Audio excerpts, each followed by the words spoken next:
સંતની દ્રષ્ટિ તો નિર્મળ જ હોય, ગમે તે કરતા હોય, એની યાર કે એને કોઈ હોય જ નહીં, આંખ જ ફરી જાય, એની આંખ ઉગડી જાય અને એને સરખું જ દેખાય કે આ તો જગત છે, જગતની અંદર આ બધું આદિથી ચાલ્યું આવશે, ચાલે છે, એમાં કોઈ અલગ શોખ નથી.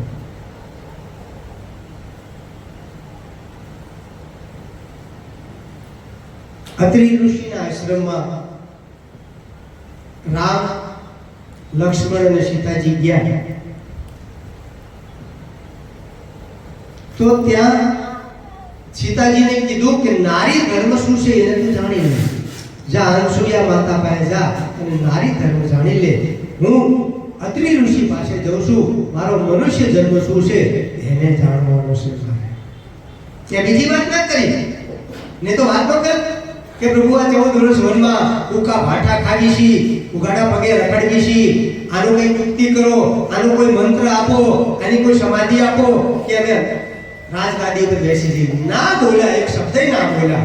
અને તમને સેજ કષ્ટ પડે ને આ ગુરુ પાસે તરસ આવશો અને ગુરુ બિચારા કઈ યુક્તિ કરીને તમારું હારું કરી નાખે ને તોય તમે વ્યાપમાં કરી જાઓ છો.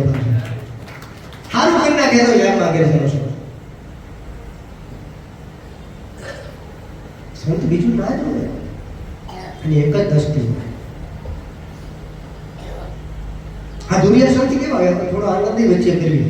ભૂખ લાગી છે ને બધાને, ટાઈમ થયો તો હા ટાઈમ નથી, મારે જો ટાઈમ નથી, તમારો ટાઈમ થયો.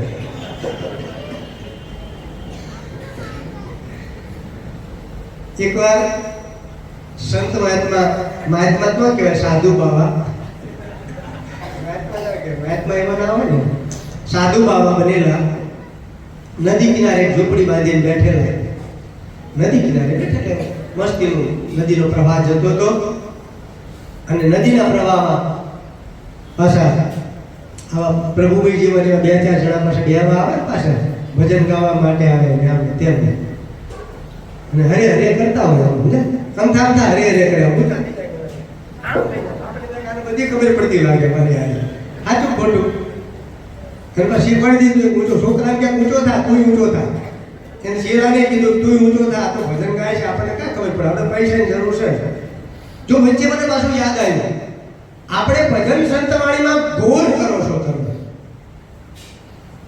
ગોળ ના કરાય, કોઈ દિવસ ગોળ ના કરાય, ગોળ ના કરાય. તમે પાછા ગુરુની ઉપર ઉતારીને પાછું નાખો, એટલે ગુરુને ઉતારી નાખો છો. સાચું ખોટું, ગુરુને ઉતારી નાખો છો. ગોળ ના કરાય કોઈ દિવસ. ગોળ એટલે શું થાય? ઘોર અંધારી રે રાતડીમાં નીકળ્યા ચારે હસવા. ઘોર એટલે ભયંકર થાય. શું થાય? ભજન ગાતા હોય તો પૈસા માટે ગાવા જતા ને, ભજન તમારા બાપાના નથી. આ તો જેમ જેમ વાત કરીશ, આજે બિચારા ભૂખ્યા તરસ્યા ભજન લખી ગયા છે. અત્યારે સગવડતા છે, પહેલા સગવડતા નથી, થોડી વ્યવસ્થા કરી આપતા, પણ હવે તમે લાખ રૂપિયા, 2 લાખ રૂપિયા. શું છે આ ભજન? ક્યાં આપણા ભજન એ કઈ? પેલા બિચારા રાત દિવસ ભજન કરી ગયા, એક પૈસો કોઈને આગળ ન લીધો, પણ દરેકને ભજન આપીને ગયા, ભજનનો દોર પકડાઈને ગયા અને શૂન્ય શિખરની સમાધિ ચડાવીને ગયા. આવા મહાપુરુષોને બિચારા હતા. એ સાધુ મહાત્મા ને સાધુ બાબા મહાત્મા ના કહેવાય, મહાત્મા અલગ છે. એ સાધુ બાબો ત્યાં મંડોલી કરીને નદી કિનારે બેઠેલો, 4-5 શિષ્યો બેઠેલા. એમાં આવા સતીશ અને શ્વેતાના લગ્ન થયા, એવા લગ્ન થઈ ગયેલા 2 જોડું બિચારા નદી કિનારે ફરવા નીકળ્યા. ચાલો આપણે પિકનિક કરીએ, ફરવા જઈએ. સંધ્યાનો ટાઈમ, સાધુની મંડળી હતી એટલે ત્યાં ના બેઠા, પણ થોડે આગળ કોઈ ઝાડ વૃક્ષ હતું ને એની નીચે બેઠા અને બેઠા વાતો કરતા હતા. એટલે સાધુ મહાત્મા જોઈ ગયા એટલે બધાને કીધું કે અરે સાલા પાપ કરતા હે, ऐसा बैठता है, ऐसा नहीं बैठना चाहिए, थोड़ी लाज मर्यादा होना चाहिए. લગ્ન કરેલા છે, બેઠા છે અને આ વાત કરે. એટલે સાધુ મહાત્મા આંખો બંધ કરી દીધી કે જો કરે તો ધીરે ધીરે આંખ ખોલી ક્યાં કરતા હે આ साधु बड़े पास पूरी बराबर नहीं है कैसे साला नरक में जाएगा. बोलो तुम विचार करो ये जे साधु बाबो हशे ये एनी मानी कोखमांथी ने जन्म थयो हाचू केजो. તમે વિચાર કરો પણ એને ફરીથી જોયું હોત કે આજે જે લગ્ન કરેલા છે એનેથી આ સંસાર ઉત્પન્ન થયો છે અને સંસારમાં કોઈ સારું બીજક જો આવી જશે અને એ બીજક દ્વારા હું એને ઉપદેશ કરું, એને જ્ઞાન આપું અને એને રસ્તો બતાવું તો કોઈ ભાણ નવી ત્રિકમ મુરાર કબીર પ્રહલાદ જેવા કોઈ મહાપુરુષનું પ્રાગટ્ય થશે તો આ ભારત ભૂમિ ઉજ્જવળ થશે. એને બોલાઈને એવું કહેવાય, બીજું ના બોલાય. આ તો આદિનું ચાલ્યું આવ્યું છે, ચાલવાનું છે, એમાં કોઈ અડકશોટ નથી. तुलसी संसार में बात बात के लोग सबसे हिलमिल चालिए नदी नाव समझो, सबसे हिलमिल चालिए नदी नाव समझो. આ બધું અદ્ભુત અને દિવ્ય છે. બીજું છેલ્લે છેલ્લે કહી દઉં કે આપણે કોઈ રામ બનવાની જરૂર નથી, આપણે કોઈ કૃષ્ણ બનવાની જરૂર નથી, આપણે કોઈ રામદેવજી મહારાજ બનવાની જરૂર નથી. સમજી લેજો, માતાજીએ કોઈ ખોડિયાર બનવાની જરૂર નથી, મેરડી બનવાની જરૂર નથી કે અંબાજી બનવાની જરૂર નથી. પણ તમે જેમ સ્વયં બની જાઓ, મનુષ્ય બની જ્યારે મહેકી જશો ને તો પછી તમારે કહેવું નહીં પડે, પછી દુનિયા જે નામ આપે ને એ તમારું નામ મહત્વનું છે. એ તો રામકૃષ્ણ કે રામદેવજી મહારાજ પોતાનું કલ્યાણ કરીને જતા રહ્યા, માતાજી ખોડિયાર ને બધા પોતાનું કલ્યાણ કરી ગયા, તો તમે કઈ એકનું કલ્યાણનું ભાથો ભરી લો તો તમારું કામ થશે, નહીં તો કોઈ દી કામ નહીં થાય. તમે બીજાના ખંભા ઉપર બંદૂક રાખીને કામ કરશો ને તો જરાય કામ નહીં થાય. હા, એમાં ઇન્કમ મળશે, બીજાના ખંભા ઉપર બંદૂક રાખો તો ઇન્કમ મળે, હાજુ કે ઇન્કમ મળે, પૈસા મળે, પણ તમારી પરમ ગતિ ન થાય, તમારી ઉધર્વ ગતિ ન થાય, તમારે જે પદને પામવું છે એ પદને પામી શકો. અને આને પામવું હોય તો સદગુરુના ઘડી વળી પછી ના હોય કે બાપુ મારી ભૂલ થઈ ગઈ, કે સમજા ઘડી વળી ઘડા કે મારી બાપુ ભૂલ થઈ ગઈ. પાછા એમ ગાય કે સમજણના સોટા એમને દેજો સદગુરુજી એમને પાછા ચરણમાં લેજો. કોક હાથ ચડાય, પછી પાછા અઠવાડિયે પછી હા, પછી પાછું પુરુષું ને એવું બધું મૂકીને જતા રહે, પછી પાછું ફોન કરું કે પુરુષો મૂકે કે બાપુ ભૂલ થઈ ગઈ. ઓકે, પાછળ કે બાપુ ભૂલ થઈ ગઈ. આ આશ્રમ તમારો છે, આ આશ્રમની સેવા શું કરવી, ક્યાં ક્યાં શું વ્યવસ્થિત મૂકવું એ તમારું છે અને તમારે સાચવવાનું છે. તમે જેટલું સાચવીને જશો, તમે જેટલી એની સરભરા કરશો તો અહીંયા હું હજારો વખત કહું છું ને એવું કહું છું કે આપણે અહીંયા ટ્રસ્ટ એવું કરવું છે કે એવી સદગુરુની કૃપા ઉતારવી છે. 84 સિદ્ધો નવનાથ મહાપુરુષ અને શિવકૃપાનંદ બાબા અને એવા સદગુરુ ભગવાનની કૃપાથી અહીંયા એક જલારામ બાપા જેવું ટ્રસ્ટ કરવું છે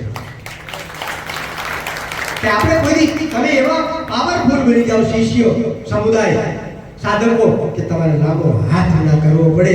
આમ જો અહીંયા ઇન્કમ આવ્યા જ કરે, તમારે ના કહેવું પડે કે ભાઈ આમ તો દાન આવકાર્ય નથી, આ તો અમારે અઢળક ભરેલું છે, અઢળક ખજાનો ભરેલો છે. એવી સદગુરુની કૃપા છે, આવું છે સદગુરુ પાસે.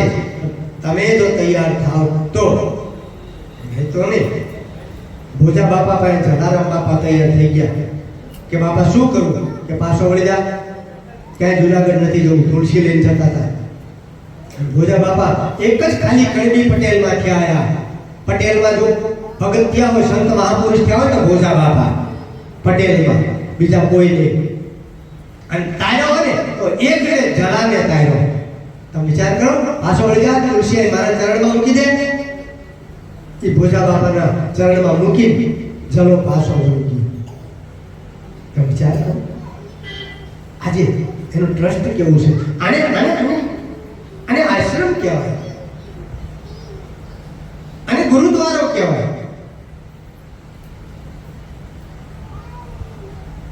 તો સાચો તમારું સમાગમ થયેલું છે, સાચું સદગુરુનું સાનિધ્ય મળેલું છે તો સાચું.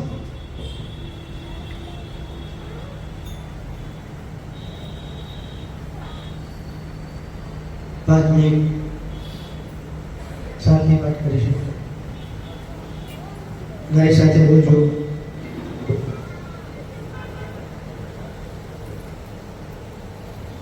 मैं एक शुद्धात्मा हूँ. मैं एक पवित्र आत्मा हूँ. मैं एक शुद्धात्मा हूँ. मैं एक पवित्र आत्मा हूँ. मैं एक शुद्धात्मा हूँ. मैं एक पवित्र आत्मा हूँ. मैं एक शुद्धात्मा हूँ. मैं एक पवित्र आत्मा हूँ. 5 मिनिट आंख બંધ રાખજો. મારી સાથે મંત્રનો ઉચ્ચારણ કરજો. ઓમ શ્રી સદગુરુ પરમાત્માય નમો નમઃ. ઓમ શ્રી સદગુરુ પરમાત્માય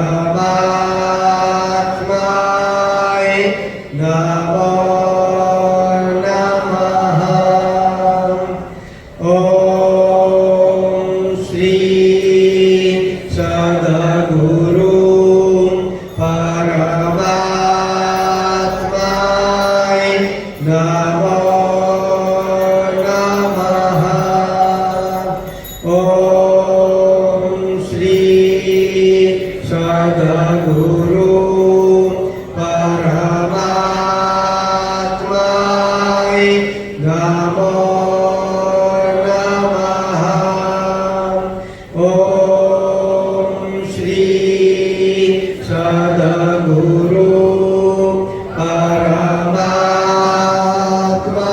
પરમાત્માય નમો નમઃ. ઓમ શ્રી સદગુરુ પરમાત્માય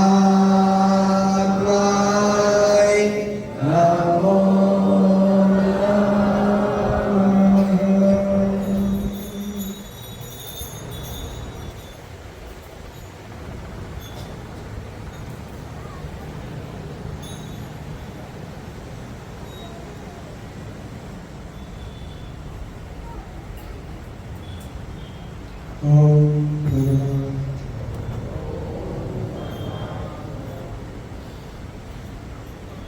કોઈ ટાઈમે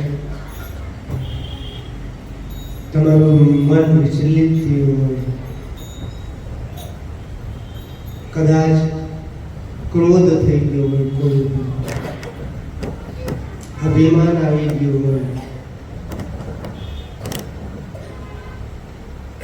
હાલત ડોલત થઈ ગયા હોય આદિ વ્યાધિ ઉપાધિથી, ત્યારે શાંતિથી એકાંતમાં બેસી અને આ મંત્રનું 9 વખત ઉચ્ચારણ કરજો. તેથી તમારી મન શાંત થશે, બુદ્ધિ શાંત થશે, ચિત્ત શાંત થશે, ઇન્દ્રિયો પણ શાંત થશે અને તમને લાગશે કે હું શરીર નથી, હું શરીરથી પર છું, હું શુદ્ધાત્મા છું, હું એક પવિત્ર આત્મા છું, હું ચેતન્ય આત્મા છું. આ શરીર કેવળ મારું કર્તવ્ય પૂરું કરવા માટે પરમાત્માએ આપેલું છે અને મારું કર્તવ્ય માતા પિતા और बांधवा सुतदारा और लक्ष्मी तो जन्मो जन्म मળી જાય. સદગુરુ મળવા દોયલા એ તો મુક્ત કરી મુસ્કાય. સદગુરુ ભગવાન